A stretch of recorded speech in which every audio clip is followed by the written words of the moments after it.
Izin untuk merecord. Ya, Kakak dan Abang, hari ini kita agendanya akan melakukan sosialisasi kembali terkait template. Jadi mungkin beberapa orang di dalam grup ini yang mungkin sudah bergabung beberapa tahun yang lalu dengan PKPA sudah pernah mendapatkan template seperti yang nanti akan saya paparkan atau yang akan saya tampilkan. Namun ada beberapa tambahan dari template tersebut yang dirasa cukup krusial oleh PKPA dan akhirnya ada penambahan-penambahan item di dalamnya. Langsung saja saya akan coba share screen.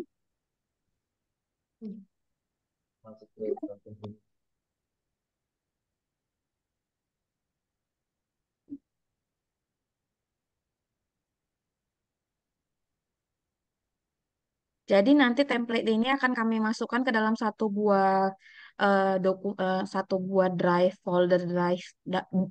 folder Google Drive.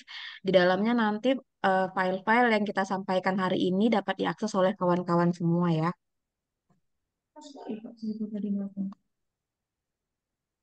Nah, Apple itu di sebagai apa, sini Kak? saya sudah tampil. Buat detailnya dulu nanti ya. Iya. Ini khusus untuk Kemenkumham atau sudah Jadi di sini sebenarnya template-nya sama, hanya ada nanti penambahan saja, tapi mungkin buat yang baru bergabung ini akan menjadi hal yang baru. Jadi PKPA itu berharap bahwa semua kegiatan-kegiatan yang ada di PKPA, baik di Medan, Palu, Nias, dan Jakarta, itu dapat dipublikasikan dengan maksimal seperti itu. Namun karena keterbatasan tenaga, keterbatasan waktu, maka kadangkala kita tim DMC enggak bisa langsung ke lapangan untuk meliput kegiatannya kawan-kawan. Sehingga perlu bantuan dari kawan-kawan staf lapangan untuk membuat sendiri rilisnya. Namun PKP rilis ini adalah resume kegiatan yang bisa kita publikasikan ke masyarakat agar masyarakat mengetahui apa yang kita lakukan di daerah masing-masing terkait dengan program yang dijalankan, apa saja perubahan yang terjadi di daerah dan sebagainya. Nah, namun begitu, dalam pembuatan rilis ini sendiri ada beberapa acuan-acuan agar misalnya rilisnya informasinya dapat maksimal seperti itu. Nah, di sini ada part satu. Jadi, di awal ini saya pengen sampaikan bahwa ini semua step by step-nya enggak harus dilakukan dari awal. Ini nanti akan ada sekitar 4 part. Jadi, ada kayak eh, pertanyaan tanya jawab, nama kegiatannya apa, isu kegiatannya apa, kita sebut dengannya form release. Nah, setelah dituliskan dalam form release, nanti akan ada format penulisan rilisnya. Jadi pertanyaan-pertanyaan yang ada dalam form release ini baru dituangkan ke dalam format rilisnya. Namun, ini sebenarnya ditujukan buat kawan-kawan yang masih sangat awam dengan penulisan rilis, penulisan berita, penulisan artikel, dan sebagainya. Namun jika sudah terbiasa, sudah mungkin menulis rilis 2, 3, 4 kali, maka form rilisnya nggak harus dibuat dulu gitu. Bisa langsung aja ke format penulisan rilis diisi titik-titiknya seperti itu.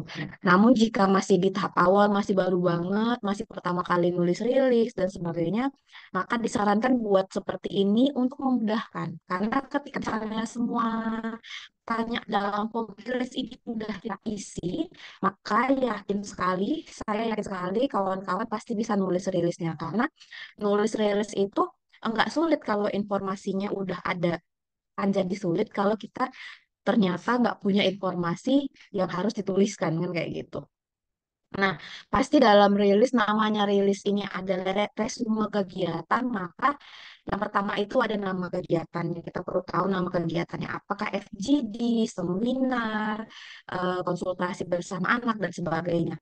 Jika boleh ini kegiatannya itu lengkap kita tuliskan namanya. Misalnya FGD bersama masyarakat, FGD bersama komunitas anak, termasuk dengan di dalam FGD itu temanya apa. Misalnya kan kita misalnya buat konsultasi anak, atau kegiatan reguler bersama anak.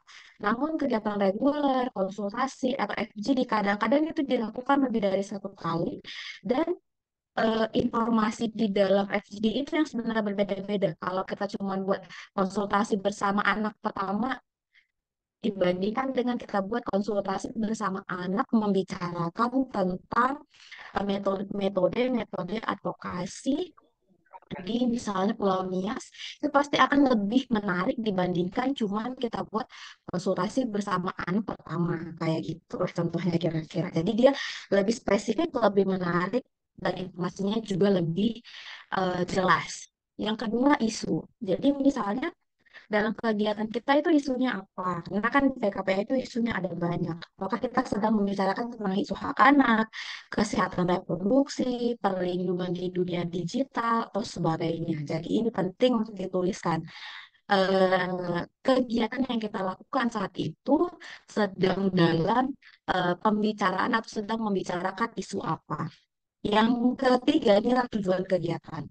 Nah, jadi pasti sama kayak kita membuat tol sebenarnya di dalam aktivitas itu pasti ada tujuannya. Misalnya konsultasi bersama anak tujuannya apa? Apakah meningkatkan kemampuan anak dalam beradvokasi atau misalnya untuk menggali ide-ide anak dalam melakukan sosialisasi terhadap kesehatan reproduksi di satu buah desa atau satu buah kota kayak gitu. Jadi tujuan kegiatan ini penting. Tidak hanya satu, kalau bisa tujuannya ini bisa spesifik. Karena tujuan ini juga bisa membuat tulisan kita jadi lebih kaya kayak gitu. Lalu lokasi kegiatan. Lokasi kegiatan ini kadang ada yang buat spesifik, ada yang buat mungkin cuman bilang di Palu, di Medan, di Nias, atau di Jakarta. Namun kalau misalnya kita bisa tekan secara spesifik ini juga bagus. Misalnya kita buat dilakukan di aula, dinas, pemberdayaan perempuan, perlindungan anak, di kota, misalnya kayak gitu. Tapi nggak perlu Ayu, sampai jalan, ya. Ayu, Iya, kakak. mohon maaf Ayu, suara Ayu kok gerasa gerusuk nggak jelas gitu. Oh iya, kita coba ya bentar. Tadi waktu di awal sih bagus. Oh iya, Heeh. headset mungkin ini.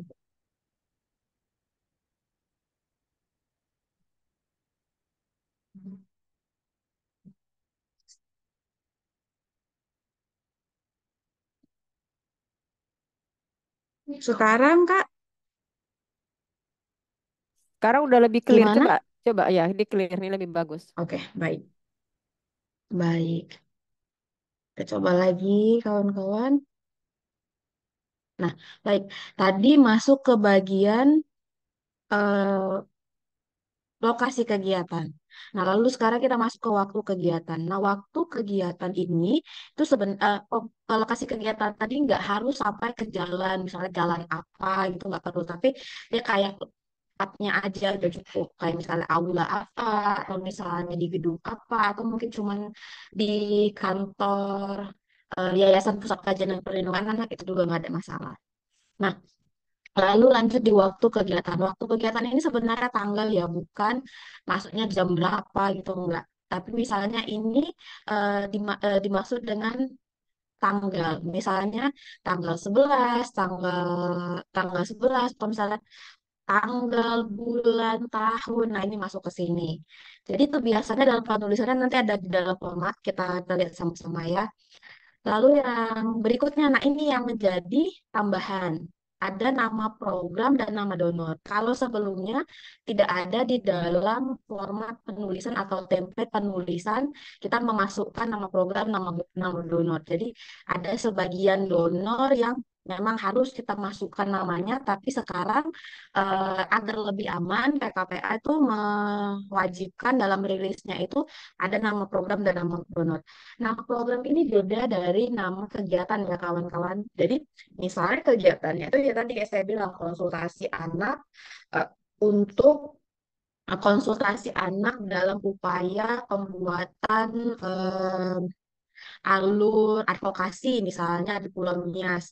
Dalam apa namanya kegiatan ini merupakan bagian dari program. Nah, seperti itu. Kegiatan ini merupakan bagian dari program misalnya KNH CRP, tapi CRP-nya itu kalau bisa dipanjangin kayak gitu baru nanti dalam kurung CRP kayak gitu. Nah, eh, program ini diinisiasi oleh Program ini diinisiasi oleh PKPA dan didukung oleh, nah didukung olehnya itu baru nama donor kayak gitu. Jadi kalau sebelumnya nggak diharuskan nulisin nama program dan nama donor, tapi mulai sekarang kita udah mulai coba biasain dalam rilis kita itu nama program dicantumin dan juga nama donor.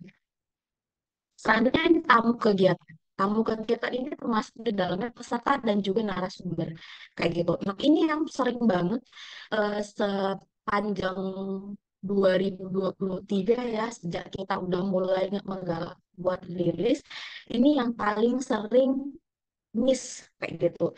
Jadi nama-nama pesertanya itu nggak terinput atau nama fasilitatornya atau nama narasumbernya nggak terinput. Nah ini sebaiknya dimasukin karena kita perlu tahu misalnya masyarakat perlu tahu kira-kira yang memberi fasilitasi atau yang menyampaikan informasi itu siapa.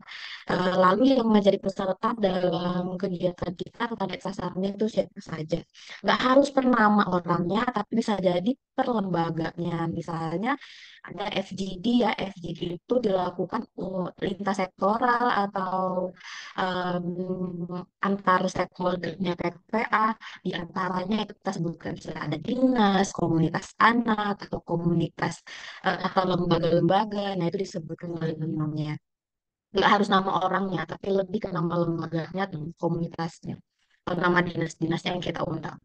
Lalu latar belakang kegiatan. Latar belakang kegiatan ini biasanya buat memperkaya lah, memperkaya tulisan kita karena masa kita cuma tulis informasi-informasi yang pada sampaikan, saya sampaikan. Tapi kan kita perlu tahu ya, eh, kenapa kegiatan itu dilakukan. Kayak misalnya sebelum misalnya nulis itu kita kasih prolog dulu terkait, tapi nggak harus ya, nggak harus, tapi ini bisa jadi tulisannya jadi bisa membuat tulisan jadi lebih baik. Misal kita buat prolog, kita membuat satu buah tulisan terkait dengan advokasi yang dilakukan oleh komunitas anak. Ternyata latar belakang kita buat kayak gini karena partisipasi anak di daerah tersebut sangat kurang misalnya. Atau kita buat kegiatan konsultasi terkait dengan cash flow secara reproduksi karena di sekolah tersebut ditemukan beberapa temuan-temuan yang menunjukkan bahwa anak-anak atau siswanya itu kurang terpapar dengan isu cash flow misalnya. Jadi itu latar belakangnya. Ada kita buat sekitar satu dua paragraf sederhana, tapi ini nggak harus. Kadang kalau misalnya eh, latar belakangnya nggak ada ya nggak apa-apa juga, tapi kalau ada bisa jadi lebih baik dan biasanya jadi lebih kaya, lebih menarik seperti itu. Nah, siapa pelaksananya ini udah jelas. Kita bisa kita buat secara umum dilaksanakan oleh PKPA, tapi bisa secara khusus misalnya di situ ada misalnya ditampilkan misalnya di situ dibuat eh, apa namanya bekerja sama dengan siapa, berkolaborasi dengan siapa dan sebagainya dan sebagainya. Siapa pelaksananya ini juga bisa dibuat misalnya nama koordinatornya kak, koordinator lapangan, atau siapa yang menjadi MC dan segala macam. Ini biasanya kalau mau spesifik kadang-kadang ketika kita berkolaborasi sih. Jadi kan nggak cuma PKPH yang ingin ter-highlight namanya, namun juga mitra kita yang ter-highlight namanya. Nah, bagaimana kegiatan dilakukan? Ini juga nggak harus sampai rigid ketika kita membuat notulensi, namun kalau misalnya ini dibuat, tulisannya nggak jadi kering. How-nya itu misalnya, apakah kegiatan tersebut itu menarik, metode apa yang digunakan, kalau misalnya konsultasi atau FGD, metode apa yang digunakan, fasilitator bagaimana cara menyampaikannya, menyampaikan informasinya, atau fasilitator bagaimana caranya membuat anak-anak atau pesertanya itu jadi aktif dalam mengikuti kegiatan. Nah, ini juga yang sering kali tricky ketika kawan-kawan menulis rilis kayak gitu. Di how-nya ini kadang kurang ter-highlight Kayak misalnya udah satu paragraf, dua paragraf ngomongin tentang apa nama kegiatan, di mana, terus tanggal dan sebagainya dan sebagainya. Lalu mereka nggak sampaikan misalnya pada awal kegiatan fasilitator menyampaikan materi dengan bagaimana-bagaimana itu jarang-jarang disampaikan. Sehingga akhirnya tulisannya jadinya pendek banget, paling cuman dua paragraf, tiga paragraf selesai. Karena biasanya yang buat tulisan ini akan jadi sedikit eh, informatif dan jadi agak lebih panjang dari biasanya. Itu mungkin karena bagaimana kita menyampaikan kegiatan ini berlangsung kayak gini. Nah, selanjutnya itu statement. Statement ini juga yang paling sering tidak dibuat sama kawan-kawan.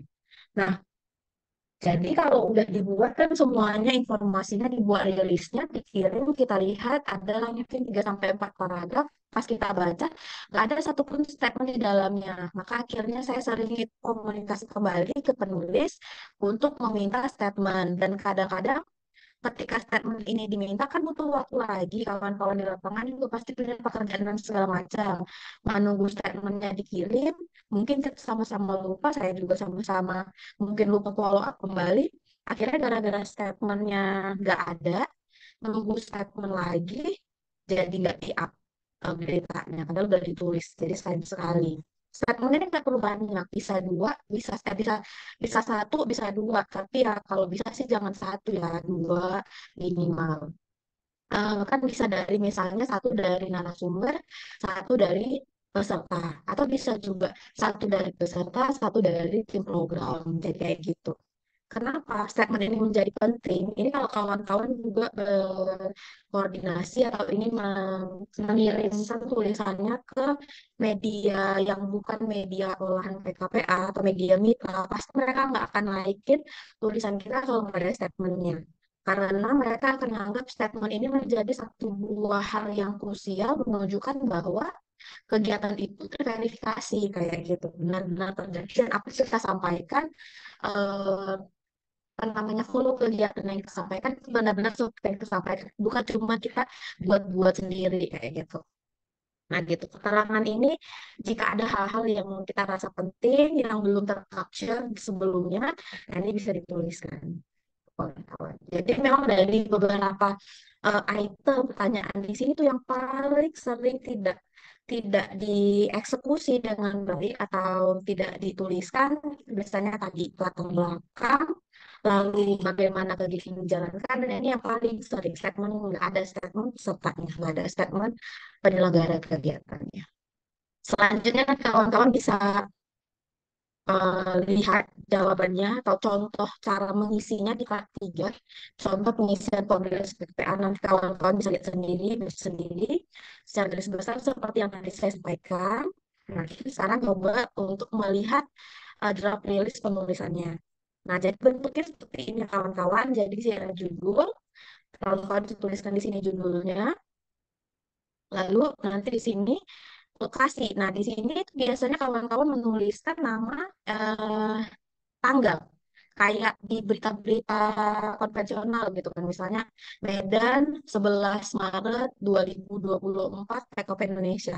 Nah, kalau di kita nggak usah sampai ada tanggalnya, cukup lokasi aja. Misalnya Medan, lalu lanjut dengan statementnya. Misalnya Nias atau Palu, lanjut dengan statementnya. Nah, penempatan, tadi di bagian pertama ini kan ada pertanyaan-pertanyaannya. Pertanyaan-pertanyaan itu katanya nggak harus misalnya pertama nama kegiatan, isu kegiatan, tujuan kegiatan, nggak kayak gitu dalam tulisannya. Tapi bisa seperti ini. Ini yang saya tampilkan adalah contoh. Tapi kalau kawan-kawan sudah terbiasa dalam penulisan, maka boleh nanti dikreasikan sendiri. Saya kemarin juga pernah itu buat apa namanya, buat pelatihan tuh di MC, buat pelatihan untuk mengkreasikan cara penulisan rilis, lalu mengkreasikan cara penulisan feature, artikel, dan sebagainya. Nanti kalau dirasa kita perlu untuk update kembali pelatihan-pelatihan tersebut, kita bisa buat lagi. Namun hari ini karena kita memang fokusnya dalam pembuatan rilis yang mengacu pada draft yang ada di PKPA, maka ini saya akan coba tampilkan yang berdasarkan draft. Tapi tadi balik lagi, kalau temuan kalau data biasa itu bisa dikreasikan sendiri. Ini karena misalnya kita mengacu pada kita yang mungkin baru pertama kali, belum familiar dengan tulisan dan sebagainya. Nah, bisa pakai kayak gini sehingga semua orang bisa menulis. Jadi di sini ada judul, lalu di sini pertanyaan terkait yang terbelakang bisa langsung dituliskan di paragraf pertama. Baru langsung masuk ke isi. Isi ini bisa langsung kita masuk dengan isu kegiatan kita apa, lalu kita tempelkan di sini nama kegiatan kita. Nah, ini ada penyelenggara langsung masuk di sini, PKPA menginisiasi. Lalu masuk di sini waktu kegiatan, ada tujuan kegiatan, nama program dan nama donor, lalu keterangan kegiatan. Nah, setelah semua informasi utama masuk, baru masuk di sini ke statement tamu. Nah, kita masuk AB statement, masuk kita bagaimana dia dilakukan atau bagaimana acaranya itu berlangsung. Setelah kita masuk ke bagaimana acaranya berlangsung, mungkin bisa tambahin satu statement lagi. Kayak gitu. Nah, untuk lebih jelasnya, tolong bisa lihat di part 4 contoh penulisan rilisnya. Ini ada contoh di sini, part 5-nya, setelah misalnya benar-benar dia menjadi rilisnya akan menjadi seperti ini. Nah, untuk contoh penulisannya, kalau kalian bisa lihat ini ada judulnya. Contohnya yang kita buat adalah korban kekerasan butuh perlindungan. PPA Gelar FGD membahas SOP rumah aman. Nah, untuk judul, kawan-kawan nggak ada masalah buat aja judul se-eye-catching, semenarik yang kawan-kawan tulis. Nggak harus judul itu adalah nama kegiatannya. Bisa jadi judulnya itu mengutip dari statement yang ada di dalam rilis, atau bisa jadi judul itu mengutip inti dari tujuan dilaksanakannya kegiatan tersebut. Nah, ini masuk ke eh, latar belakang. Maraknya kekerasan terhadap anak dan perempuan tentunya menimbulkan korban akibat kekerasan fisik, psikis, maupun seksual. Korban akibat kekerasan membutuhkan tempat sebagai perlindungan dan rehabilitasi agar dapat pulih kembali.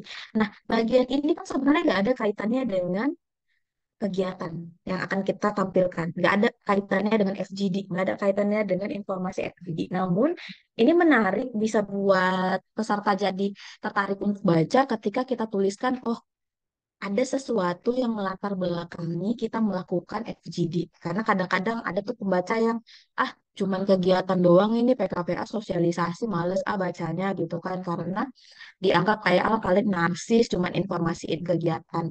Namun ketika kita sampaikan sesuatu yang menjadi latar belakang kegiatan itu dilakukan, ini bisa jadi menarik. Nah, si latar belakang ini juga bisa ditulis, si teras ini bisa ditulis dalam bentuk statement juga bisa yang kita anggap mungkin statementnya menarik untuk menarik minat pembaca dalam meneruskan membaca tulisan kita. Selanjutnya baru masuk ke dalam isi. Jadi si teras ini jangan panjang-panjang. Ini ada cuma dua kalimat kan, ini kalimat pertama, ini kalimat kedua, selesai masuk ke isi. Isi. Kekerasan terhadap anak dan perempuan tidak hanya dapat dilakukan oleh orang yang tidak dikenal. Kekerasan juga dapat dilakukan oleh orang terdekat. Sebab itu, korban sangat butuh tempat untuk mendapatkan perlindungan sementara agar dapat pulih akibat kekerasan fisik maupun psikis. Nah, ini sebenarnya bisa masuk isu, bisa juga masuk tujuan kegiatan dilakukan, tujuan program, dan sebagainya. Oleh sebab itu, nah biasanya diawali dengan kalimat kayak gitu. Oleh sebab itu, PKPA laksanakan fokus berdiskusi untuk membahas pengembangan SOP rumah aman pada tanggal. Nah, di satu kalimat ini, dia langsung ada dua informasi yang disampaikan. Ada nama kegiatan, ada waktu kegiatan. Nah, setelah itu langsung kita masuk. Fokus grup diskusi ini merupakan bagian dari program Street Children. Ini nama programnya. Dan didukung oleh KN Hazelman. Ini nama donornya. Jadi ada udah masuk di situ ya nama program dan nama donor.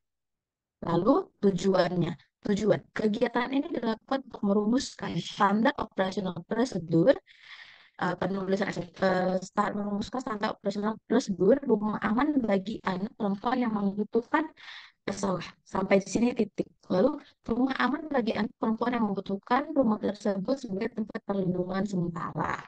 Oke, kalimat saya masih agak belibet, ini masih bisa disederhanakan. Jadi tujuannya adalah kegiatan ini dilakukan untuk merumuskan standar operasional prosedur rumah aman bagi anak perempuan yang membutuhkan tempat perlindungan sementara kayak gitu.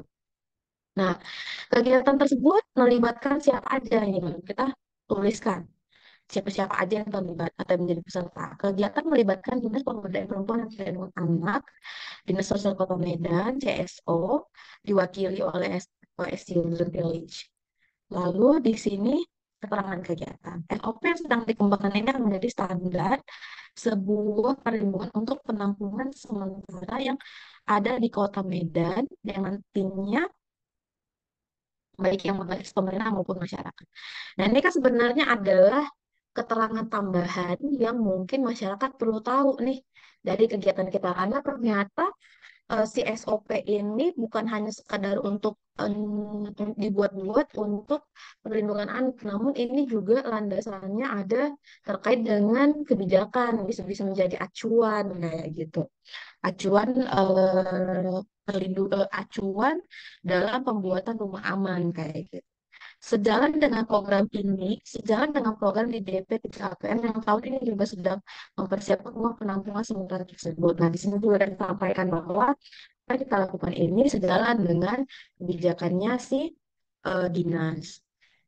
Namun si dinas ini mau buat rumah penampungan tapi belum punya SOP sehingga PTPA mendukung untuk si DP3 ini tidak hanya buat rumah penampungan tapi juga buat standar keamanannya kayak gitu. Nah, sudah menarik nih kita buat kayak gini. Nah, ini diisinya ini kan cukup panjang ya. Nanti ini bisa dipotong menjadi 2 paragraf. Nah, kayak gini. Karena nanti di penjelasan saya berikutnya paragraf itu nggak boleh sepanjang ini, karena kalau sepanjang ini nanti yang baca akan jenuh seperti itu.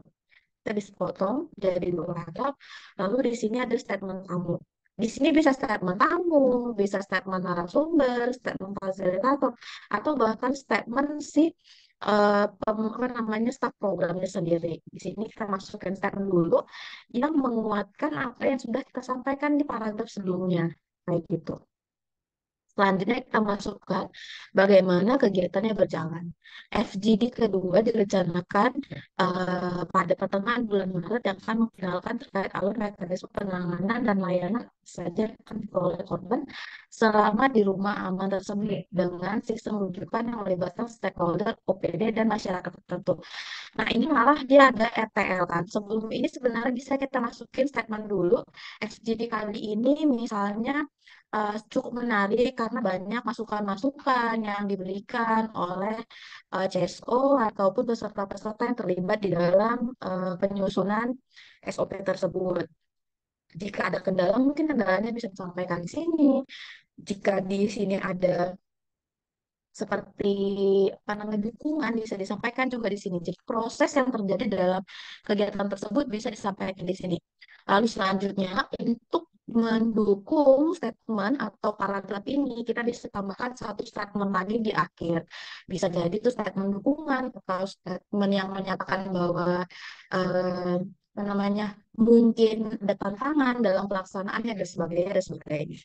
Nah, di akhir itu bisa disematkan nama penulis atau mungkin harapan-harapan terkait pelaksanaan kegiatan tersebut kayak gitu.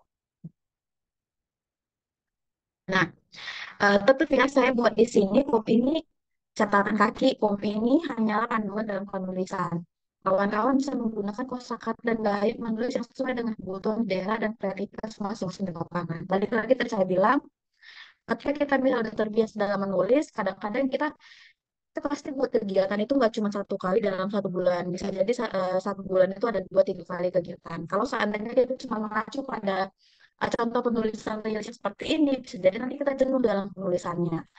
Rilis ini atau form penulisan rilis ini ditujukan agar kita tuh lebih mudah dan nggak ada dan dan apa ya dan bisa menulis walaupun kita nggak pernah nulis gitu. Tapi kalau seandainya kita udah sering nulis, udah mungkin lebih dari 5 kali, 6 kali, maka kita ketika udah terbiasa untuk nulis, susunannya itu udah bisa kita bolak-balik. Bisa jadi misalnya Bahkan si latar belakang ini kita letakin di paling bawah. Di atas kita langsung aja memaparkan tentang nama kegiatannya, waktu kegiatan, nama program, dan segala macam itu langsung di paragraf pertama itu bisa. Atau bahkan mungkin kita tulis si statement duluan yang di pertama itu bisa banget. Yang penting tulisannya itu masih berkaitan dan tidak tidak aneh eh, antara satu paragraf dengan paragraf yang lain. Tapi kalau sebenarnya kawan-kawan masih ngerasa belum terlalu pede untuk bukan si bolak-balik si tulisan dan informasi, saya saranin lebih baik kayak yang ini aja. Kayak contoh penulisan rilis yang udah ada, maka itu kan lebih cepat gitu penulisan rilisnya. Ya, gitu kawan-kawan, saya stop share dulu. Kira-kira seperti itu. Format penulisan rilis kita nggak terlalu banyak yang berubah dari tahun sebelumnya, hanya ada beberapa penambahan. Izinkan saya tampilkan satu materi sedikit aja lagi terkait dengan aturan dasar dalam penulisan rilis. Kayak gitu. Baru nanti kita mungkin bisa buka satu sesi tanya jawab. Kalau misalnya kawan-kawan masih ada yang ingin ditanyakan. Nah, ini kenapa saya tuliskan karena kemarin ada beberapa kali temuan-temuan ketika misalnya dalam penulisan rilis akhirnya menjadi proses upload dan segala macamnya jadi lama kayak gitu. Satu yang pertama itu misalnya terlalu sedikit dan tidak layak untuk dipublikasi. Misalnya kita kirimkan rilis, namun ternyata di rilisnya hanya ada 2 paragraf atau bahkan hanya ada 1 paragraf. Informasinya memang masuk semua, misalnya apa nama kegiatannya, di mana dilakukan, tanggal kegiatan itu masuk. Namun proses dari kegiatan tersebut tidak masuk, statement-statement pengisi acaranya juga tidak masuk, peserta dan narasumbernya kayak gitu. Sehingga akhirnya kita nggak bisa bilang bahwa 1 atau 2 paragraf itu menjadi satu buah rilis. Sehingga ketika misalnya kita minta konfirmasi untuk ditambahin kalimatnya kah, atau untuk ditambahin informasi-informasinya, jadinya kan jadi lambat gitu kita mempublikasikannya. Sayang, kawan-kawan sudah menulis. Lalu dalam tulisan juga kadang-kadang ada yang penggunaan EYD-nya itu masih kurang tepat. Jadi ini nanti saya nggak kasih materi yang kayak misalnya apa namanya ribet-ribet banget, enggak. Ini sangat dasar sekali dan yang saya sampaikan di sini hanya temuan-temuan yang ditemukan dalam tulisan-tulisan kita semua kayak gitu. Jadi ini hanya untuk reminder juga agar kedepannya jadi lebih baik tulisan kita. Nah, yang pertama dalam aturan dasar dan tanda baca ini, tadi seperti yang tadi saya juga sempat baca, seperti yang tadi sempat saya sampaikan juga sedikit, dalam tulisan kita itu per paragrafnya jika boleh tidak lebih dari 3 kalimat. Acuan 3 kalimat ini itu tidak lebih kurang 4 sampai 5 baris ketika kita menulis di Word, ketika kita menggunakan fontnya itu antara font Times New Roman atau Calibri atau Arial. Karena kadang-kadang kan memang berbeda font bisa jadi nanti berbeda susunan kalimatnya gitu kan. Jadi ini panduannya kita menggunakan font Times New Roman atau Calibri atau Arial dengan font 12 dengan spasi 1,5. Nah, kalau kita udah pakai spesifikasi yang kayak gini, 1 paragrafnya itu kalau bisa nggak lebih dari 5 baris. Karena kalau lebih dari 5 baris, ini nanti kita akan jenuh untuk membaca. Tapi somehow atau kadang-kadang itu mau dia lebih dikit atau kurang dikit, nggak apa-apa. Tapi kalau bisa tadi dimaksimalin di 4 sampai 5 baris. Dan itu udah kita potong menjadi 3 kalimat. Nanti ada juga tuh yang buat 1 paragraf 4 sampai 5 baris tapi nggak ada titiknya. Jadi satu kalimat itu 1 paragraf. Nah ini juga nanti kita yang baca bisa ngos-ngosan kayak gitu. Yang kedua huruf besar dan huruf kapital. Ini sering saya timpain.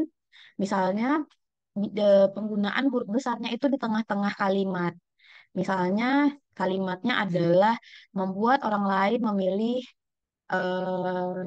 gini, segala sesuatu di dunia ini dilakukan karena sebuah alasan, misalnya kayak gitu. Idealnya itu huruf besarnya hanya dibuat di awal aja, di awal kalimat, berarti S-nya huruf besar. Namun kadang-kadang ada kawan-kawan yang buat itu, misalnya di kalimat tersebut, segala sesuatu di dunia ini dilakukan, dilakukannya di pakai huruf besar. Lalu karena suatu alasan S-nya huruf besar. Jadi kita nggak tahu tuh, tiba-tiba dalam satu kalimat, ada di tengah-tengah itu dia letakkan huruf besar gitu.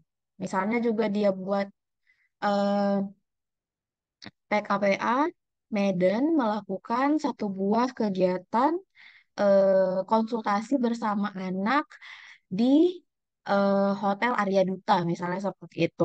Lalu teman-teman buat eh, PKPA Medan, PKPA Medan melakukan konsultasi. Nah, konsultasinya dibuat hanya huruf besar, konsultasi bersama anak di Hotel Arya Duta Medan. Nah, sebenarnya konsultasi bersama anaknya itu kayaknya nggak harus huruf besar, huruf kecil aja semuanya kayak gitu. Karena nggak ada di dalam kalimat itu yang mengharuskan dia menggunakan huruf kapital. Jadi tanpa ada beberapa spesifikasi nanti yang akan disampaikan, itu huruf besar nggak usah dituliskan, pakai huruf kecil aja semuanya. Jadi huruf besar itu biasanya hanya digunakan untuk di setiap awal kalimat, judul program boleh, judul kegiatan boleh, nama daerah, provinsi, kota, kelurahan, kecamatan, dan desa itu bisa pakai huruf besar. Nah, provinsi Sumatera Utara, P-nya huruf besar, S-nya huruf besar, U-nya huruf besar, itu bisa. Lalu misalnya desa Kuala Bekala, D-nya huruf besar, K-nya huruf besar, eh, B-nya huruf besar kayak gitu. Jadi kalau nama desa, nama tempat itu bisa pakai huruf besar. Nama orang juga bisa pakai huruf besar. Lalu jabatan, nama dinas atau organisasi juga pakai huruf besar. Tapi selain dari itu tidak perlu gitu ya. Nama tempat, kalau misalnya tempatnya kayak tadi saya bilang Hotel Arya Dita masih bisa pakai hanya huruf besar, hanya huruf besar. Jadi Hotel Arya Duta itu bilangin hotelnya sama Arya Dutanya masing-masing pakai huruf besar di awal itu masih bisa. Tapi kalau cuman kita bilang kegiatannya di ruang meeting PKPA, nggak perlu di ruang meeting PKP pakai huruf kecil aja semuanya kayak gitu. Lalu huruf mirip, huruf italik. Nah, huruf mirip ini digunakan untuk bahasa asing, bahasa daerah, dan bahasa tidak baku. Ini udah umum ya, kalau misalnya kita pakai kayak tadi, saya kasih contoh, nama donornya itu pakai bahasa asing itu bisa diitalikin. Lalu misalnya kita menyebutkan satu buah kata, tapi dia pakai bahasa asing, itu juga bisa diitalikin. Kalau nama program atau nama aktivitasnya juga judul kegiatannya pakai bahasa asing, misalnya fokus group discussion itu juga bisa diitalikin. Jadi bisa pilih antara kawan-kawan mau mengitalikan atau memiringkan kalimat-kalimat yang menggunakan bahasa asing atau bahasa asingnya ditranslate atau diterjemahkan dulu ke bahasa Indonesia. Itu antara dua. Lalu bahasa daerah juga. Kadang kan ada tuh misalnya dalam statement kawan-kawan peserta menggunakan kalimat atau bahasa daerah. Nah, itu juga bisa dikasih huruf miring. Lalu untuk bahasa-bahasa tidak pas baku kayak misalnya enggak atau misalnya tapi itu biasanya di statement ya. Kalau misalnya dalam tulisan kita menghindari sekali bahasa tidak baku. Jadi kalau misalnya enggak, kita harus ganti jadi tidak kayak kayak gitu. Tapi kalau misalnya dia dalam statement dan kita pengen menunjukkan statement itu ternyata sangat em, mencerminkan orang yang menyampaikannya, boleh dia pakai bahasa yang tidak baku tersebut dalam statement langsungnya, kita tanda kutip, tapi dimiringkan untuk menunjukkan bahwa itu sebenarnya kalimat tidak baku. Lalu dalam tulisan kita itu mengandung unsur 5W 1H, ini tadi udah saya sampaikan juga. Jadi ini mengandung unsur apa kegiatannya, di mana dilakukan, siapa penyelenggara, siapa peserta, di mana kita lakukan, mengapa ini kita lakukan, dan bagaimana kegiatan tersebut berlangsung. Kalau sudah mengandung 5W1H ini, dia sudah cukup informatif. Namun tadi ketika kita menyampaikan how, di sini yang kadang-kadang tantangan tersendiri buat kita, bagaimana cara kita menyampaikan, memaparkan bentuk kegiatan kita itu agar jadi lebih menarik. Selanjutnya di sini ada awal tulisan dan akhir tulisan. Tadi ini saya juga sampaikan ya kan kawan-kawan, di awal tulisan tidak perlu mencantumkan tanggal kegiatan. Tanggal kegiatan itu di tengah-tengah aja, di dalam badan tulisan. Sedangkan di akhir tulisan kawan-kawan kalau bisa menyertakan nama penulis, nama panggilan saja juga boleh. Karena kadang-kadang suka bingung siapa yang nulis ya gitu. Karena kalau misalnya di formatnya tulisan PKPA itu biasanya di akhir kita buat di situ di MC strip nama penulisnya kayak gitu. Misalnya yang nulis misalnya Ayu berarti di MC Ayu. Kalau misalnya yang nulis Bang Rido itu biasa kita buat di MC Rido kayak gitu. Biar ini mengapresiasi juga bahwa tulisan tersebut dilakukan oleh orang tersebut.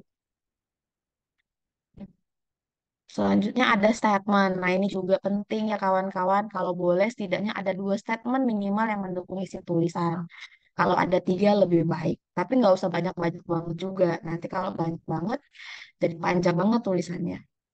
2, 3 itu udah bagus. Yang selanjutnya di PKPA, karena kita itu ada juga menyertakan terkait dengan keamanan ketika berkegiatan bersama anak, maka ini juga menjadi penting. Apakah ketika dalam penulisan rilis ini menyertakan foto ataupun statement anak, ini perlu ada konsennya atau lembar persetujuannya. Di PKPA kita belum ada revisi lembar persetujuan anak, jadi masih seperti yang lama. Nanti saya juga akan coba tunjukkan contohnya dan juga sudah ada dimasukkan di dalam folder. Jadi kawan-kawan kalau butuh tinggal bisa akses atau download. Nah, ini fungsinya jika dalam rilis itu ada menyertakan foto maupun statement anak. Anaknya harus memiliki lembar persetujuan baik dari orang tua ataupun dari anak. Nah, ini kalau misalnya kadang ada kegiatan FGD, konsultasi, sosialisasi, dan sebagainya. Untuk kegiatan tersebut sudah ada info konsennya. Nggak apa-apa, udah nggak perlu lagi buat konsen tersendiri untuk tulisan gitu. Itu aja udah bisa, nggak ada masalah. Yang penting kita udah punya konsen karena ketika kita minta form konsen dalam kegiatan tersebut kan kita udah mencantumkan bahwa segala aktivitas pengambilan foto, lalu pengambilan statement, anak sudah menyetujui termasuk untuk publikasi yang dilakukan oleh PKPA sehingga kalau udah ada consent form dari kegiatan udah nggak perlu lagi untuk buat consent form untuk rilisnya untuk kedua kali. Ini hanya untuk mengingatkan aja. Yang terakhir nama anak. Nah, ini juga sering kita kemarin beberapa kali juga sudah sampaikan bahwa ketika misalnya kita buat video, kita buat tulisan, baik itu artikel, picture maupun rilis, nggak perlu sertain nama lengkapnya anak. Cukup nama panggilan aja. Misalnya nama lengkapnya Ayu Dwiningsih Puja Lestari misalnya kayak gitu ya kan. Cukup dia panggilannya apa? Misalnya panggilannya Puja, Ayu, atau Ningsih, cukup gitu aja, nggak usah pakai nama lengkap. Dan tidak perlu mencantumkan informasi pribadi. Kadang kan kadang kita mau dalam tulisan itu kita buat misalnya eh, Ayu Dwi Ningsih bla bla bla tadi itu bersekolah di sekolah X di kota Medan misalnya gitu kan. Nggak usah sampai dikasih tahu sekolahnya si anak di mana atau rumahnya di mana. Kalau komunitas masih oke. Misalnya eh, Ayu yang menjadi anggota komunitas anak di Kota Medan itu kada masalah. Nama komunitas anaknya nggak ada masalah kayak gitu. Itu kawan-kawan untuk aturan dasar dan tanda baca yang mungkin beberapa kali kita suka miss ketika menuliskan rilis. Mungkin bisa diingat-ingat kembali ada 8 poin. Selanjutnya ini juga yang menurut saya cukup penting dalam penulisan EYD ini yang paling sering ditemukan soalnya kesalahan dalam penulisan imbuhan dan kata depan. Mungkin kawan-kawan masih belum terlalu familiar, tapi ini cukup krusial karena cukup cukup diperhatikan sama pembaca kayak gitu. Jadi ada yang disebut dengan imbuhan dan kata depan. Mirip sekali. Jadi imbuhan itu adalah serangkaian kata yang melekat dengan bentuk kata dasar. Misalnya, dan imbuhan ini nggak cuma dia, cuman yang di sini tuh saya sampaikan contohnya karena di ini yang sangat sering tertukar dengan kata depan di. Nah, kalau imbuhan itu dia seperti tadi, dilantik, diproses, dicegah. Jadi kata dasarnya adalah lantik sebenarnya, atau proses atau cegah. Dikasih imbuhan dia menjadi dilantik, diproses, dicegah. Biasanya juga kata dasar yang ada imbuhannya ini umumnya adalah kalimat aktif atau kalimat kerja. Kayak gitu, kalimat. Kata kerja maksud saya. Jadi lantik, proses, cegah ini biasanya kata kerja. Jadi ketika dikasih imbuhan, ini penulisannya digabung. Jangan dipisah. Bukan kayak gini, dilantik, diproses. Ini yang sering dilakukan kadang sama kawan-kawan. Yang benar kalau dia imbuhan itu seperti ini. Dilantik, diproses. Nah, biasanya umumnya dia kata kerja. Kata imbuhan itu mengikuti kata kerja. Nah, selanjutnya ini yang suka tertukar adalah kata depan. Nah, kata depan ini harus ditulis pisah karena menunjukkan tempat atau waktu. Misal, seperti ini contohnya. Di senja, di saat senja, di sekolah, di waktu malam, di antara mereka, di rumah, di komunitasnya. Nah, biasanya kata depan ini diikuti oleh kata benda gitu atau kata keterangan waktu. Kalau misalnya tadi di senja ini kan kata keterangan waktu ya, itu waktunya adalah senja, kata depannya di sekolah ini katanya adalah kata eh, kata benda, lalu diawali oleh kata depan, diikuti oleh kata benda, sekolah. Bendanya adalah sekolah. Ini juga malam, waktu, mereka, benda, rumah, benda, dan sebagainya. Kayak gitu. Jadi kalau misalnya agak sulit nih ngebedainnya, ingat-ingat aja biasanya imbuhan itu diikuti oleh kata kerja. Sedangkan kata depan diikuti oleh kata keterangan waktu dan kata keterangan tulis. Kayak gitu. Atau kata benda. Nah, ini yang sering sering terjadi. Misalnya di sekolah digabung kayak gini di sekolah. Sedangkan nanti dilantik malah dipisah. Gitu. Nah, ini yang masih sering terjadi dalam tulisannya kawan. Mungkin itu teman-teman yang bisa saya sampaikan. Jika ada pertanyaan, mungkin bisa ditanyakan, bisa kita diskusikan bersama. Silahkan untuk pertanyaan, saya buka sesinya. Terima kasih.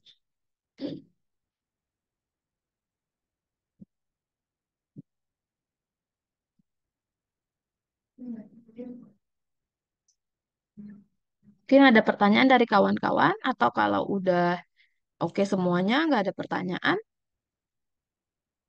mungkin bisa kasih thumbs dan sebagainya. Oh ya, saya kirim ini dulu ya, link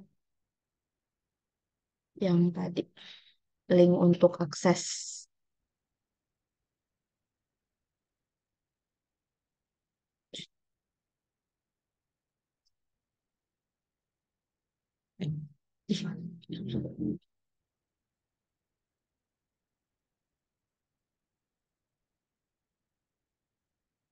Oh, ada satu lagi ya yang mau ditampilin sebentar.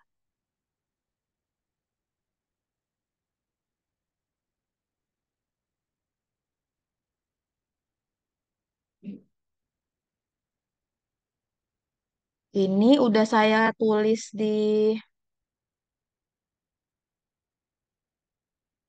hmm,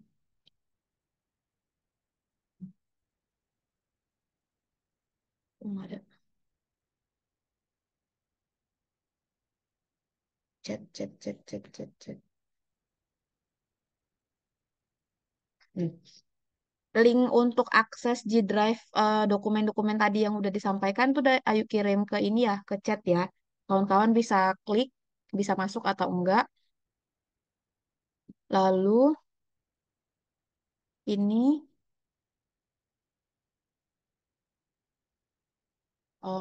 format caption.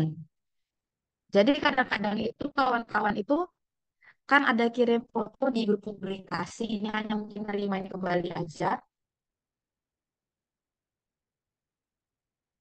Kadang-kadang keterangannya udah dibuat, terus nanti si apa namanya si MC yang akhirnya mutusin buat mungkin mengekstraknya jadi contoh jadi caption foto yang kita anggap cukup mewakili informasi yang ingin disampaikan.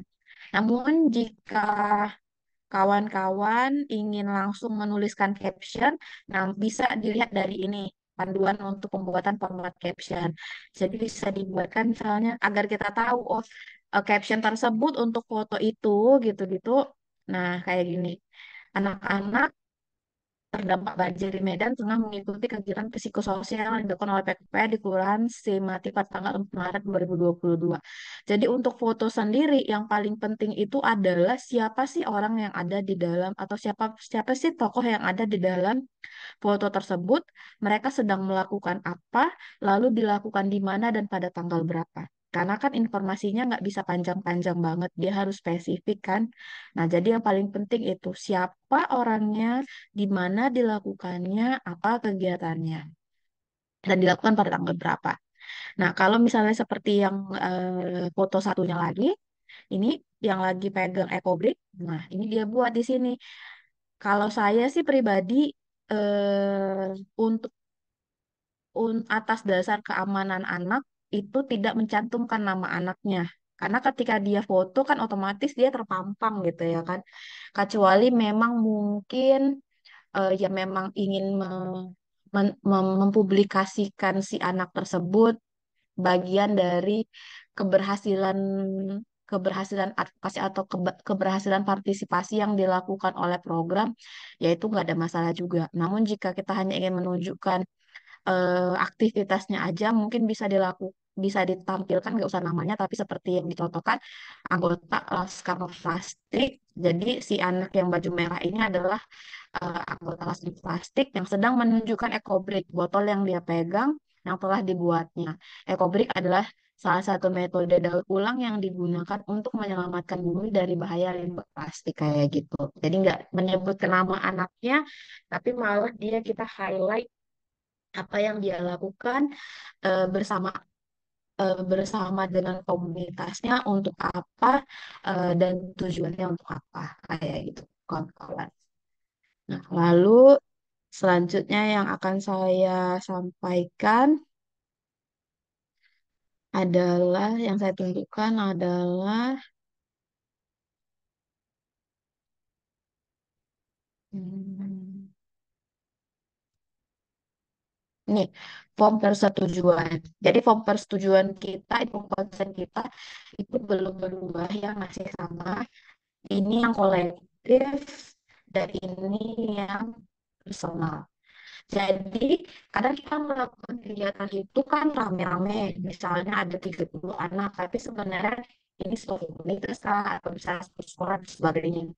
Jadi kalau dia bentuknya kolektif, itu bisa pakai model kayak gini ya kawan-kawan. Jadi dibuat ada di sini nama komunitas atau nama sekolah, alamat komunitas dan sekolahnya apa, nama anaknya ini bisa disebutkan. Kalau misalnya dia ada 5 anak bisa disebutkan satu-satu. Tapi kalau seandainya dia banyak banget, mau sampai ratusan atau mau sampai puluhan, 30, 50, ya perlu ditulisin sih nama anaknya cukup komunitas, nama komunitas atau sekolah dan alamat sekolahnya cukup. Ininya nanti dihapus aja.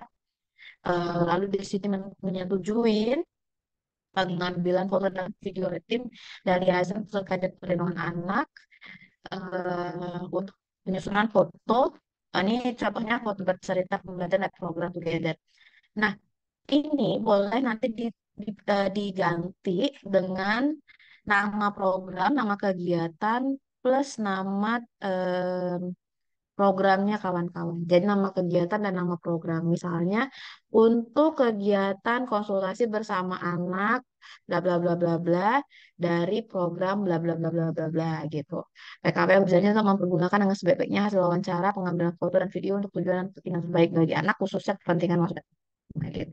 Kalau yang kayak gini biasanya dia umum, tapi kadang-kadang untuk hal-hal spesifik kayak karena dia mau dibuatkan dalam rilis, ada statementnya, atau misalnya mau buat video dan segala macam. Ini penting juga nama kegiatan dan nama programnya itu ditampilkan secara spesifik kayak gitu. Nah ini ditandatangani oleh staf lapangannya, damping. Nah, ini ditandatanganin oleh eh, kalau dia kolektif ini ditandatangani oleh perwakilan dari komunitas pendamping komunitasnya. Kayak misalnya kalau kita buat kegiatan di sekolah, maka yang tanda tangan bisa kepala sekolah.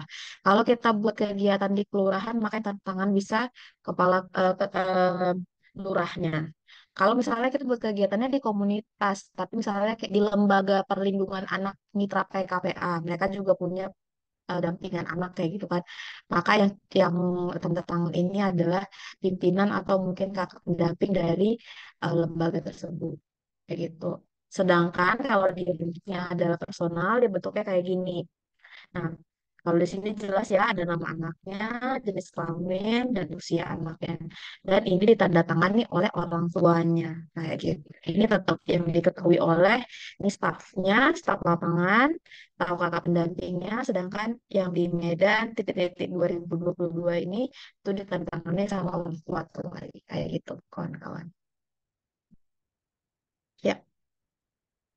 Eh, itu mungkin yang bisa saya sampaikan kepada kawan-kawan. Jika kawan-kawan ada pertanyaan, kita bisa buka sesi tanya jawab. Mungkin satu dua pertanyaan jika ada yang belum terlalu jelas. Kalau sudah, mungkin kawan-kawan bisa kasih reaksi gitu, apakah jempol ataukah smile dan sebagainya.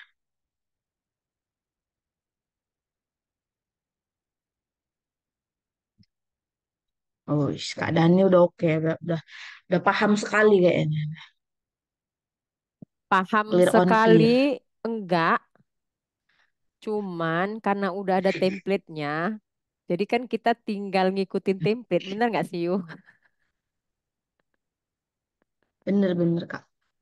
Ini juga, ini mungkin di luar dari template kan, ini ada sedikit, semalam itu sempat kita diskusikan, karena kan memang kita menyadari juga kelemahan-kelemahan di tim DMC, kadang-kadang kita mau kadang lupa, tiba-tiba dia atau chatnya itu ketutupan, pas kita misalnya sharing di publikasi, tiba-tiba chatnya ketutupan tuh, boleh saling mengingatkan, mana tahu misalnya saya atau Iki belum mempublikasi apa yang kawan-kawan udah kirim, karena mau kadang-kadang itu misalnya Nias Palu sama Medan, kirimnya barengan. Kita pikir udah kita post semuanya, ternyata belum.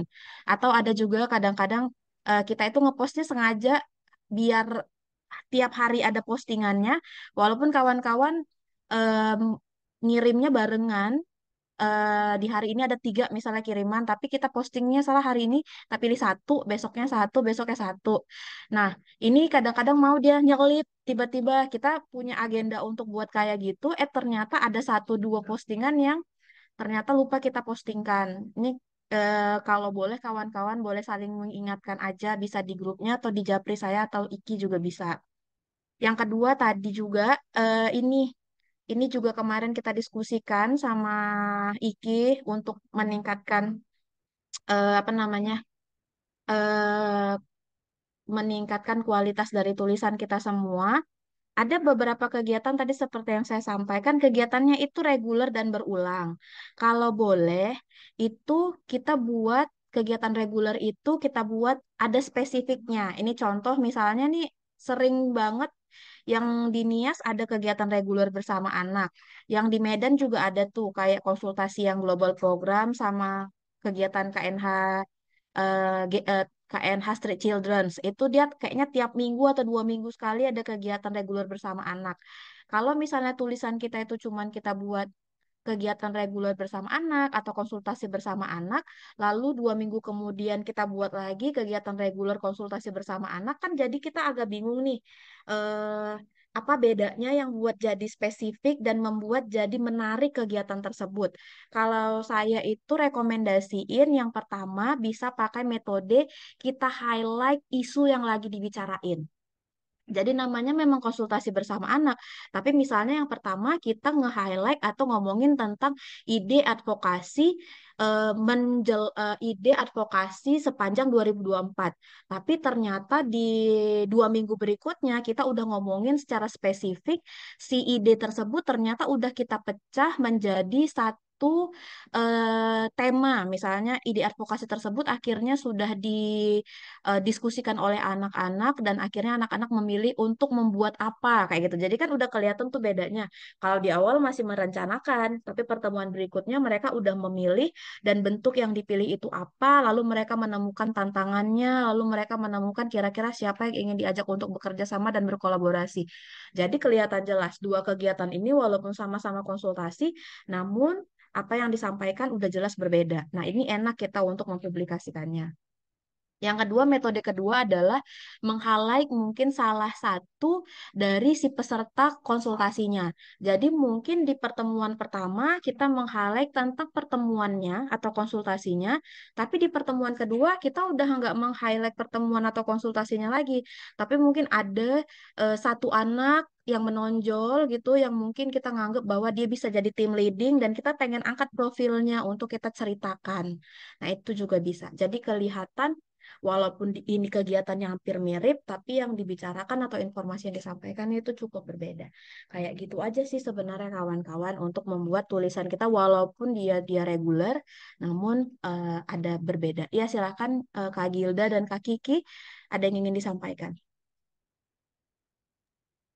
Halo Kak, Assalamualaikum. Ini Kiki Kak. Iya, Waalaikumsalam, silakan. Gini Kak, kan kita kan biasa bentuk publikasinya kita juga sebagian itu di Instagram. Dan memang anak-anak Satgas Digital Safety itu aktif sekali di Instagramnya kita Kak yang Digital Safety.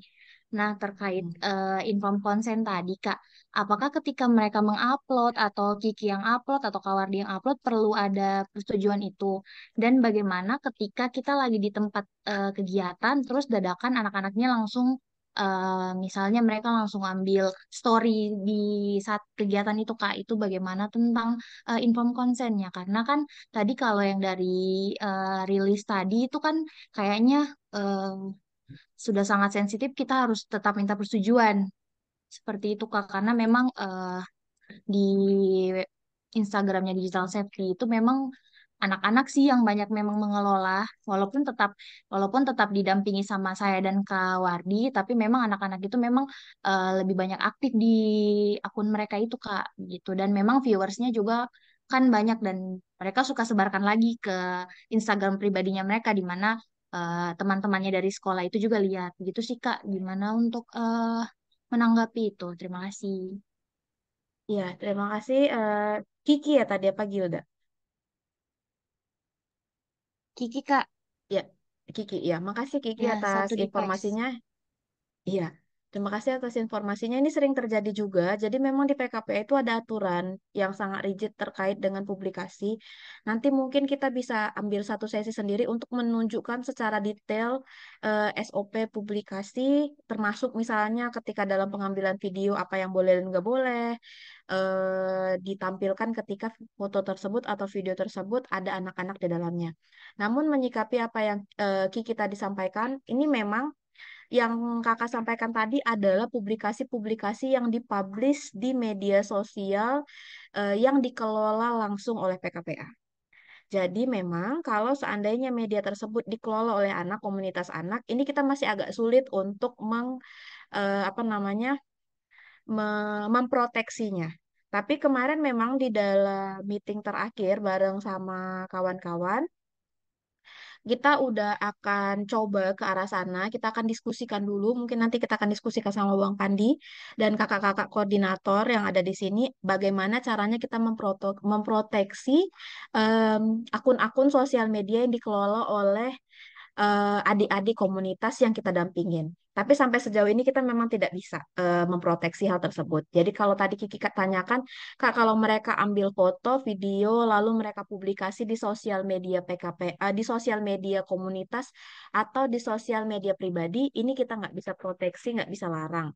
Tapi kita bisa kasih himbauan kepada anak-anak agar tidak bablas dalam mempublikasi atau mensosialisasikan apa yang mereka lakukan. Ini juga alasan kenapa misalnya kawan-kawan Satgas, kawan-kawan CLC, kawan-kawan Hedi Pro, atau kawan-kawan komunitas anak yang lain ketika mereka melakukan publikasi, apalagi story misalnya, dan mereka ngetek PKPA, enggak selalu PKPA itu merepost kembali. terutama misalnya yang mengetek adalah akun pribadi anak. Kalau akun sosial media komunitas itu masih sering di-repost oleh akunnya PKPA, tapi kalau dia akun pribadi itu jarang banget di-repost oleh akun sosial media PKPA karena tadi alasan proteksi terhadap datanya anak. Namun ini bagus pertanyaannya, kita nanti akan coba diskusikan kembali. Namun Kiki, kalau seandainya memang di kegiatan, walaupun itu kegiatannya dadakan dan sebagainya, ketika misalnya kawan-kawan di Palu, kawan-kawan di daerah kirimkan ke publikasi ke kakak ataupun ke Iki di DMC, kita asumsinya itu udah ada inform konsennya, walaupun kegiatannya dadakan. Karena harapannya semua foto, video, statement yang dikeluarkan oleh akun sosial media resmi PKPA itu semua udah ada konsen. Jadi harus dibedakan akun sosial media resmi PKPA atau akun sosial media komunitas anak yang didampingi PKPA. Kalau yang punya PKPA resmi itu memang harus ada inform consent. Tapi kalau punya komunitas anak, nah ini yang masih kita perlu diskusikan kembali bagaimana cara proteksinya. Yang pertama, yang kedua mungkin ini ngingatin sama kawan-kawan pendamping semua, ada satu item atau ada satu ketetapan dalam SOP PKPA itu yang sebenarnya tidak boleh, yang menunjukkan atau menyampaikan bahwa tidak boleh kita mempublikasi foto atau video yang bersama dengan anak di akun sosial medianya di akun sosial media kita pribadi. Nah, jadi ada tiga tadi ya. Ada yang publikasi di sosial media komunitas anak atau di sosial media pribadinya anak. Ini nggak bisa diproteksi karena itu hak mereka untuk publikasi. Kita cuma bisa kasih kesadaran agar mereka berhati-hati. Lalu ada di akun sosial media PKPA. Ini harus ada inform consent. Dan ada di akun sosial media kita pribadi sebagai staf PKPA. Ini yang nggak boleh. Kita yang punya akun sosial media pribadi nggak boleh posting foto bersama dengan anak. Kalau misalnya kita ada posting, itu biasanya di kegiatan tersebut, itu biasanya nggak ada nunjukin wajah anak. Misalnya anak tampak dari belakang, atau hanya foto kegiatan, atau foto kegiatan rame kan pernah teman-teman lihat, kita ambil foto dari jauh, tapi memang nggak ada nampak anak secara spesifik, jadi dia bentuknya nggak selfie kayak gitu. Atau kadang-kadang ketika kita foto sama anak, muka anaknya kita kasihin stiker kayak gitu. Itu beberapa aturannya. Iya, silahkan Kak Dani. Mengenai itu yuk, Iya Kak. mengposting foto dengan anak di media sosial pribadi. Apakah ini Mm-mm. termasuk juga dengan foto dengan anak yang bukan dampingan kita? Contohnya acara Hmm. keluarga dengan anak-anak keluarga itu termasuk enggak? Kan ini juga harus dipahami juga sama kawan-kawan. Biar kita juga enggak ini kebablasan gitu. Apakah aturannya sampai ke situ atau hanya kegiatan atau anak-anak yang ada di kegiatan PKPA aja? Ya Kak, terima kasih banyak Kak Dani. Kalau di aturannya PKPA ini masih hanya sebatas ini Kak, postingan foto bersama anak yang didampingin PKPA dalam kegiatan-kegiatan PKPA. Dia spesifik dikunci di situ. Namun nanti ini perlu kita diskusikan kembali karena ini ada kaitannya dengan apa ya? Identitas kita sebagai stafnya PKPA kayak gitu. Ketika kita berfoto bersama anak dalam kondisi seperti apa? Yang tadi seperti yang kakak bilang, misalnya kita foto sama apa namanya anggota keluarga tapi dia anak kayak gitu. Tapi kalau sampai saat ini nggak ada. Ini hanya aturannya hanya untuk anak yang didampingin oleh PKPA kayak gitu. Nah, bagaimana kalau kita kemudian foto dengan anak dampingan kita, tapi tidak dalam konteks kegiatan PKPA? Contoh nih ya, kita terus jalan-jalan ke pantai, rupanya ada anak dampingan di situ, terus masuk ke fotonya kita posting itu gimana? Nah, ini juga belum ada di dalam aturannya PKPA, Kak. Jadi ini mungkin jadi catatan bersama. Nanti ketika kita diskusikan kembali terkait dengan proteksi dan SOP-nya si publikasi PKPA, ini nanti akan coba kita tambahin, kita diskusikan kembali. Jadi ada 2 poin. Bagaimana dengan kita yang berfoto bersama anak yang bukan dampingan, dalam tanda kutip mungkin keluarga, kerabat, teman, dan sebagainya, Lalu yang kedua tadi anak dampingan tapi tidak dalam konteks kegiatan PKPA. Itu nanti akan coba kita diskusikan kembali. Terima kasih Kak untuk pertanyaannya. Ya, kawan-kawan yang lain ada lagi pertanyaan kira-kira? Jika tidak ada mungkin bisa kasih smile atau kasih icon atau kasih reaksi. Oke, terima kasih kawan-kawan. Teman-teman udah kasih thumbs, sudah kasih hati. Saya asumsikan kawan-kawan udah bisa paham. Tadi saya juga udah kirimkan dokumen-dokumen penting yang dirasa nanti akan dibutuhkan untuk kawan-kawan akses kembali.